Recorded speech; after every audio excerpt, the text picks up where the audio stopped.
IT రంగం అనేది talent merit ఆధారంగా నడుస్తుందని శాసనమండలిలో మంత్రి శ్రీధర్ బాబు అన్నారు. రాష్ట్ర ఐటీ రంగం అభివృద్ధి చెందాలని ప్రభుత్వం ప్రయత్నాలు చేస్తుందన్నారు.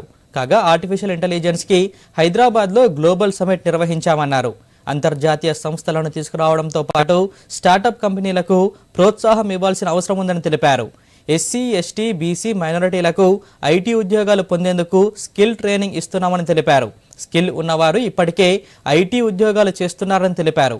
రాష్ట్రంలో 3 లక్షలకు ఐటీ ఎగుమతులు చేరాయన్నారు. కాగా ఫాక్స్కాన్ మల్టీనేషనల్ కంపెనీ ఎక్కడికి పోలేదని రాష్ట్రంలోనే ఉందన్నారు. త్వరలోనే ఫాక్స్కాన్ మల్టీనేషనల్ కంపెనీ రాష్ట్రంలో పెట్టుబడులు పెడుతుందన్నారు.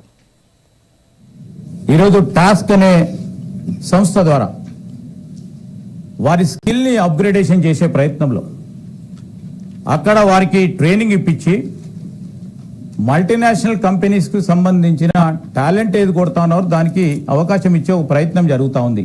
ఫాక్స్కాన్ సంస్థ కొత్త పెట్టుబడులను వారు డిఫరెంట్ 16 వర్టికల్స్ లో వారి పరిశ్రమ ఉంటుంది అధ్యక్ష. ఇంకో వర్టికల్ రేపో ఎల్లుండో వారు ఇక్కడ ప్రకటన చేయబోతా ఉన్నారు.